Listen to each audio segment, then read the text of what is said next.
Salam sehat, salam perubahan. Bertemu lagi dengan saya Intan Nilam di channel kesayangan kalian, Point News. Gelombang kritik publik terhadap penyelenggaraan haji tahun ini semakin menguat. Setelah kasus dugaan penyalahgunaan kota hingga permainan birokrasi dalam penentuan jemaah, kini muncul kabar yang sangat mengejutkan.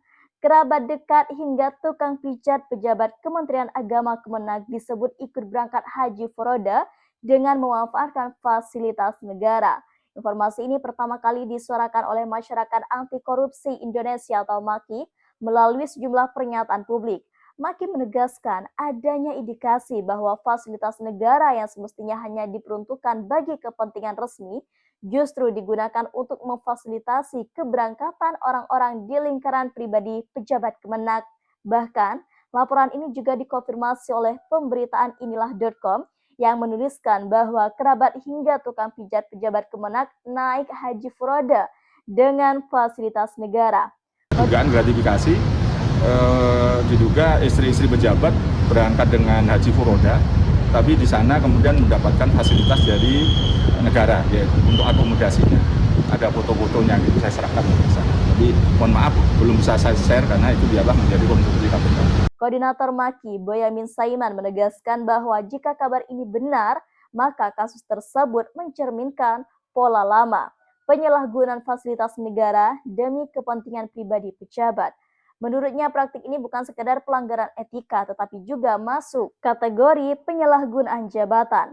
Negara membiayai perjalanan haji seharusnya hanya untuk tugas resmi, bukan untuk mengakomodasi keluarga, kerabat, apalagi tukang pijat pejabat. Kalau benar ada praktik semacam ini ya, ini adalah bentuk penyalahgunaan uang rakyat, ujar Boyamin.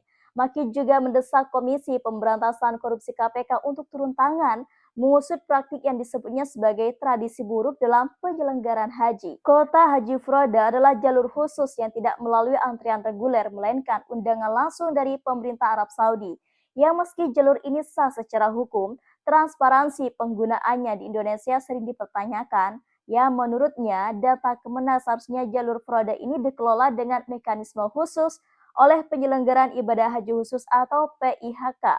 Namun fakta bahwa sejumlah kerabat pejabat bahkan profesi non-formal seperti tukang pijat diduga dalam daftar peserta tersebut memicu tanda tanya besar tentang siapa nih yang mengatur dan bagaimana seleksi tersebut bisa berlangsung gitu loh ya. Kalau jalurnya resmi nih, harus ada kejelasan siapa yang membiayai. Jika benar dibiayai negara, pertanyaannya lewat anggaran apa? Apakah ada pos khusus atau manipulasi dalam laporan perjalanan dinas? Tambah pengamat kebijakan publik dari UIN Jakarta Ahmad Budi. Hingga berita ini diturunkan, Kemenang belum memberikan penjelasan resmi terkait tudingan tersebut. Baik Menteri Agama, Dirjen Penyelenggara Haji dan Umroh maupun pejabat terkait masih memilih diam. Sikap ini justru memperkuat kecurigaan publik. Sejumlah anggota Komisi 8 DPR bahkan menilai Kemenang tengah mengulur waktu. Ketua Komisi 8 Ashabul Kahfi menegaskan bahwa pihaknya akan memanggil pejabat Kemenang untuk memberikan klarifikasi dalam rapat kerja berikutnya. Ini bukan sekedar isu, tetapi juga menyangkut moralitas penyelenggara negara. Kami ingin Kemenang membuka daftar siapa saja yang berangkat haji melalui jalur Furoda dengan fasilitas negara. Kalau ada kerabat pejabat, harus jelas siapa nih yang memberikan izin dan siapa yang membiayai. Kasus ini dipandang bisa menjadi skandal besar di penghujung pemerintahan Presiden Joko Widodo. Selama ini, isu penyalahgunaan kota ini memang selalu membayangi, namun keterlibatan kerabat hingga tukang pijat pejabat dengan menggunakan fasilitas yang dianggap sebagai level baru dari penyimpangan birokrasi, sejumlah pakar hukum menilai jika benar terbukti, maka kasus ini bisa dikategorikan sebagai tindak pidana korupsi karena termasuk penyalahgunaan fasilitas negara untuk kepentingan pribadi. KPK bisa masuk dalam pasal penyalahgunaan kewenangan karena ini bukan soal teknis penyelenggaraan ibadah tetapi soal pejabat yang menggunakan jabatannya untuk keuntungan pribadi, jelas pakar hukum tata negara Rafli Harun. Dalam beberapa kali rapat dengan Komisi 8 DPR, Yakut kerap dipertanyakan soal transparansi distribusi kota tambahan dari pemerintah Arab Saudi. Namun jawaban yang diberikan dinilai mengambang sehingga memperkuat dugaan adanya permainan di balik penentuan jemaah haji. Yakut tidak bisa lagi bersembunyi di balik alasan teknis. Publik juga tahulah ada permainan kota, ada fasilitas negara yang dipakai untuk kepentingan pejabat. Semua ini membentuk pola yang sangat besar. Ujar salah satu anggota Komisi 8 DPR yang enggan disebutkan namanya. Di sisi lain, informasi yang beredar di kalangan penegak hukum menyebutkan bahwa Komisi Pemberantasan Korupsi KPK telah mengantongi sejumlah dokumen penting. Yang disebut dengan kartu as lah ya. Dokumen itu berisi jejak lobi politik, disposisi internal, hingga daftar nama penerima kota khusus 2024 yang diduga bermasalah. Seorang sumber di KPK menyebut bukti tersebut bisa membuka keterlibatan aktor utama di balik kebijakan Haji 2024, termasuk pejabat tinggi di Kemenak.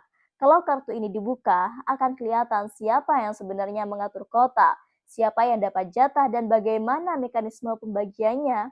Nama Yakut jelas dalam orbit itu, kata sumber tersebut. Posisi Yakut kini berada di persimpangan. Di satu sisi, ia masih melindungi, bahkan dilindungi, lingkar politik yang kuat. Mengingat posisinya di pemerintahan serta kedekatannya dengan elit tertentu. Namun di sisi lain, tekanan publik dan desakan DPR membuat ruang manuvernya semakin sempit ya.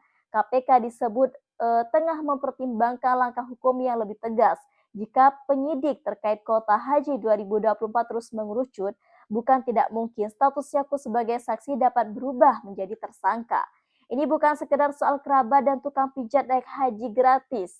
Ini tentang sistem distribusi kota haji yang sudah lama jadi ladang bancakan. Yakut tidak mungkin bersih sepenuhnya dari besaran ini, ujar pengamat politik Ujang Komarudin.